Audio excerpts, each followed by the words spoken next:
Okay, so I got the call today from the office and my labs came back the way they wanted them. So the nurse told me she called in the medication and I just looked at my phone and it said 225. It's 5:46 now. I called 10 minutes before I left work today to make sure Walgreens had my prescription ready because I had trouble like last month when I was sick. And the guy that picked up was like, nope, we don't have anything for you. Are you sure they called it in? And I'm like, well, why would they tell me they did if they didn't? And I said, did you check your voicemail? And he got mad and he's like, of course, we always do. And I was like, okay, could you please check it again? 5 minutes later, being on hold, he comes back and he says, I'm sorry, we do have it. Please come back in 20 minutes.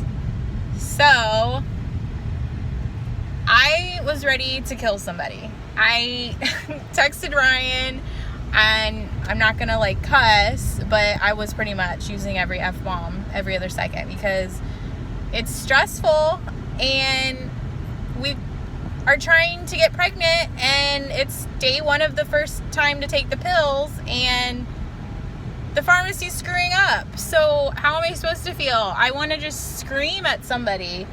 So I just got there. They asked for my name, and then of course they're like stalling because they tried to submit it to the insurance and they can't get an answer. And I said, well, the insurance doesn't cover for the medication and I'm aware of it. I will pay for it. So I think I got 5 pills. When I park and get home, I'll do another video and show you what it looks like. But I only spent like $20, so we'll see what's inside. Okay, so I'm home and I found this guy. And here's the clomid. I don't know if you can get a good focus on it. I don't know.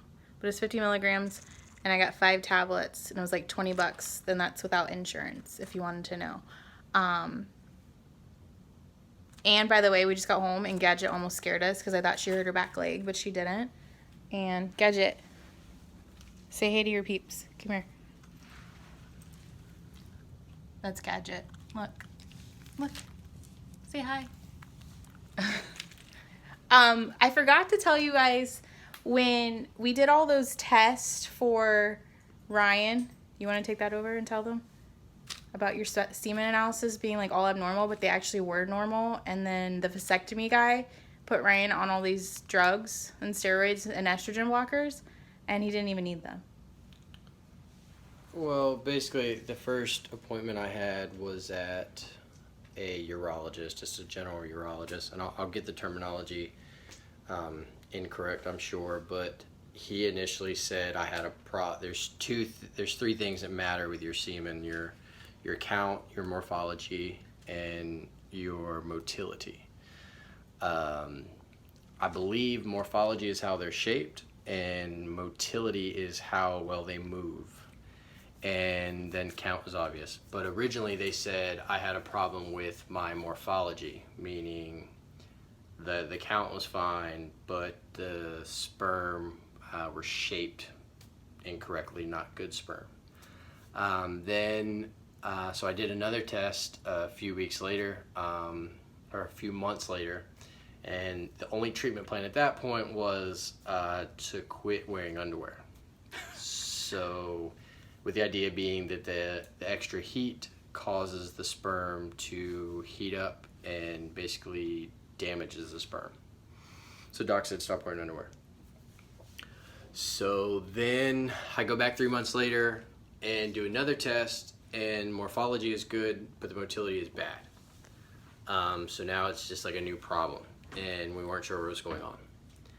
And so at that point he sends me to a specialist. The urology specialist, as I'm sitting in the office, I look down, and basically what they promote is the fact that they do vasectomies and reverse vasectomies. So basically this guy is a urologist surgeon specialist, and so he wants to do surgery. So I go in to see him, he looks at my numbers, and surprise, he finds something he wants to do surgery on. And did some investigation on the surgery, the cost of the surgery. I reached out to a relative that actually went through the surgery, and I quickly decided that economically it didn't make sense. For our situation, it didn't make sense, because in my head, I'm already convinced that we have to do IVF no matter what. So, and in my head, I've convinced myself that a baby's going to cost us $15,000, $20,000, $25,000, $30,000 or more. So the idea of doing a $5,000 surgery that might marginally increase our chances, it didn't make any sense to me. So we got off that kick and we're like, okay, we're going to the general fertility doctor at that point. But one of the treatments was, he did feel like my sperm count was a little low for someone my age. My testosterone might have been a little on the low side for someone my age. So they prescribed, I don't know the name of it, but it's a estrogen blocker and clomid, which Terry's now on. Both of those pills helped my sperm count. When we first met with the fertility doctor, my sperm count was good. My motility was good, my morphology was good. So basically he said, these numbers are great. You are a candidate for any treatment we have to offer, and there's no reason to do any other treatments on you. Basically saying the surgery would have been a waste of time. A side benefit, the pills really helped in the gym. I slept great. Unfortunately, I'm out of them, so I wish we had more, but they didn't help there's no proof that it helped our chances with fertility. But that really catches us up to where we are now.